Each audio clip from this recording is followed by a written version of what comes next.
Okay, Ryan, we are in your Tesla Model 3, a vehicle people will be familiar with if they watched this channel before. But you are an electric car owner. You had a Chevy Bolt before, right? That's right. I had a 2017 Chevy Bolt, and about 8 months ago, I traded it in for this car, the Model 3 rear-wheel drive. Yes, the rear-wheel drive with the LFP battery, not to get too nerdy about that, but basically this is such a special car. You took advantage of some pretty cool incentives, so we'll talk about the value of this car, how it's worked out for you in the time you've owned it, service things and little maintenance items you've had done on it in that time. So let's get into it. Excited to share both the good and the bad.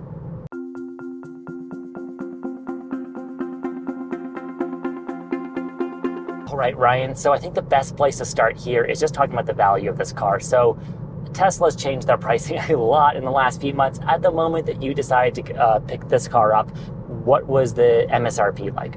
When I bought it, the MSRP was $42,000 with no options. I have the blue paint, so it was $43,000. However, I also received the full $7,500 federal tax credit, and I also personally qualified for a local Colorado incentive that was worth $5,500. It's worth noting now that anyone living in Colorado is able to get $5,000 on top of the federal incentive. So we're talking $12,000, $13,000 worth of incentives right here.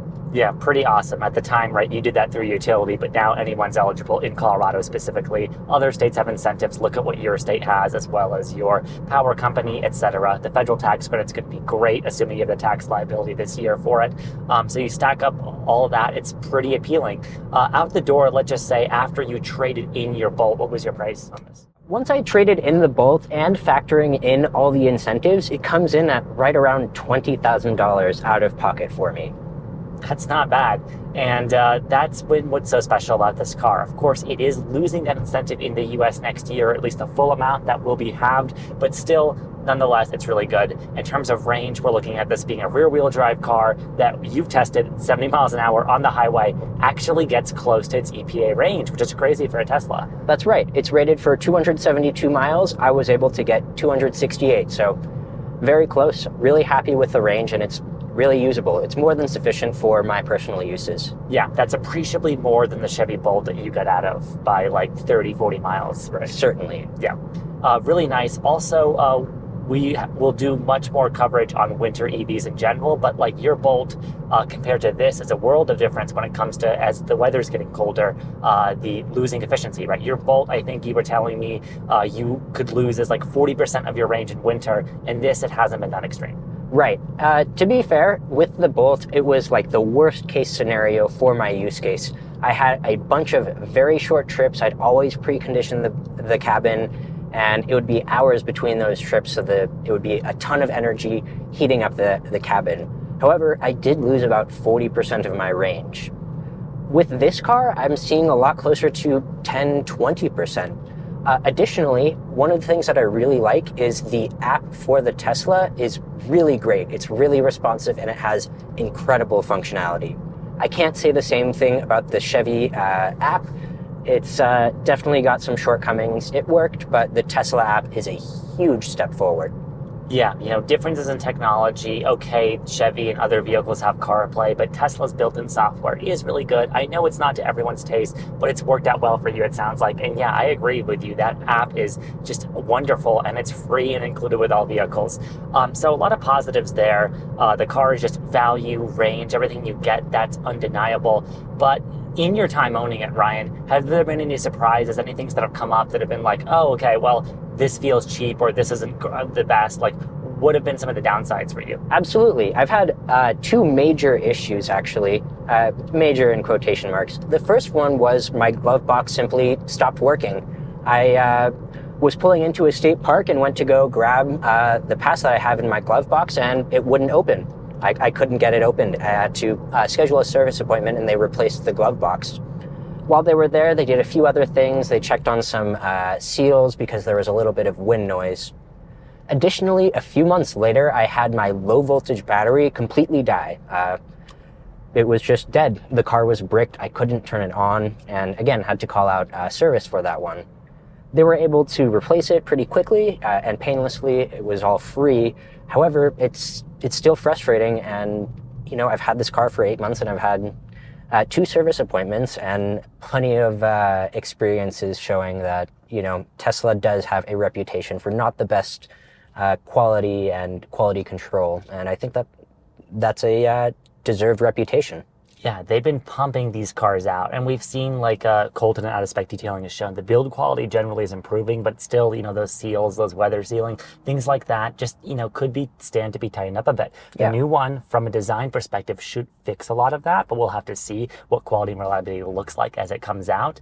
But yeah, like you said, 2 service appointments in those 10 months, not ideal, not also completely unexpected. As newer cars with more technology are more complicated, there's more things that can go wrong. The Tesla mobile service experience sounds like it's pretty convenient. Yeah, absolutely. It's been a pretty painless experience.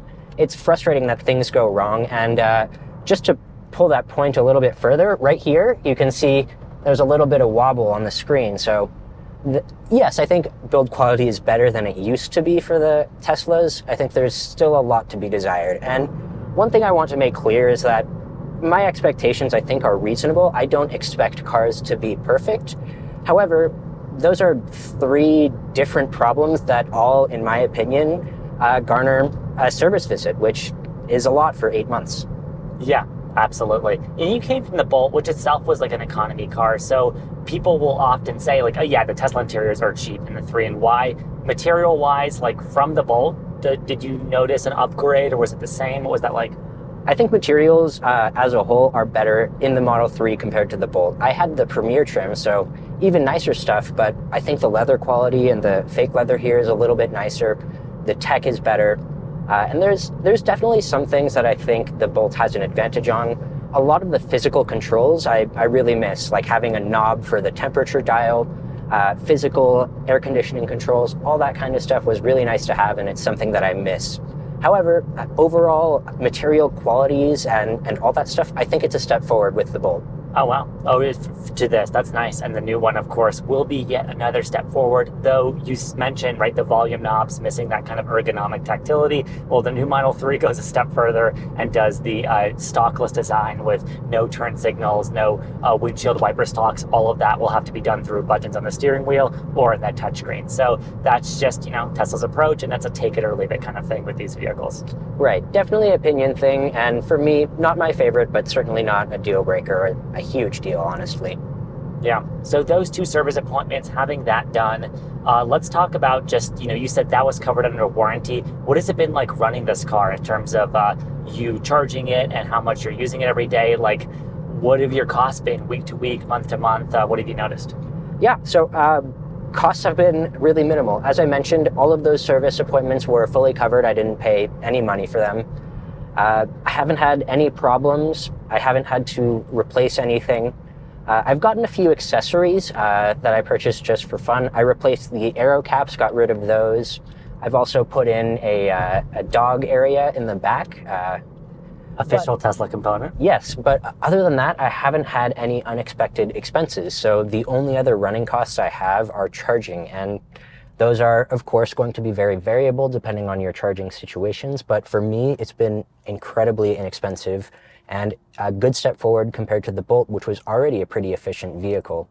I'm using considerably less energy to go the same distances, and it's yeah, a few cents per mile for me to drive. It's really nice. Yeah, like you said, that will depend. If you are not able to charge at home and you depend on Tesla superchargers, then of course that would be more expensive. But overall, yeah, this seems like such a smart vehicle, a very forward-thinking vehicle in terms of technology. The newer one, while being nicer and certainly more luxurious, is roughly the same. I mean, the batteries, the motor, the computer powering the car, all of those are really identical to the one you got. So it seems like you got a great deal. Of course, the prices on these cars have fallen by a bit more, but the EV market right now is so unstable. So it sounds like you don't regret your decision at all going with this. No, I'm happy with it. It would have been nice to get in when the price was the lowest, but the reality is none of us know when prices are going to increase or drop.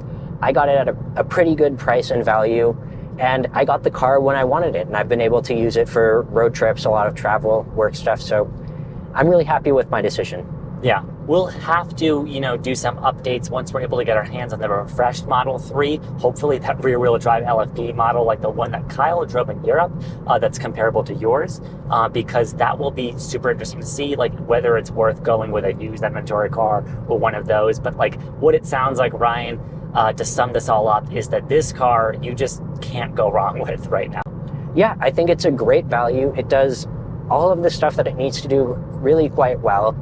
It's got very good charging, very good range, especially for the price. Of course, with a Tesla, there are some problems, and I've experienced some problems with the build quality. However, overall, it's been a really reliable vehicle, and I've been really pleased with how it's behaved, how it's acted, and what it's been like to drive and own. I'm happy to hear it. Well, folks who own a recent Model 3, like in the last year, or this new LFP one that's been out, tell us your experiences too. And hopefully that's been a helpful fill-in for you if you're a prospective buyer of this vehicle, what to expect, especially coming into the Tesla experience from a non-Tesla vehicle. So yeah, thanks Ryan for sharing your experience with that. Happy it's working out for you. Yeah, happy to share. I'll talk with you on the next one.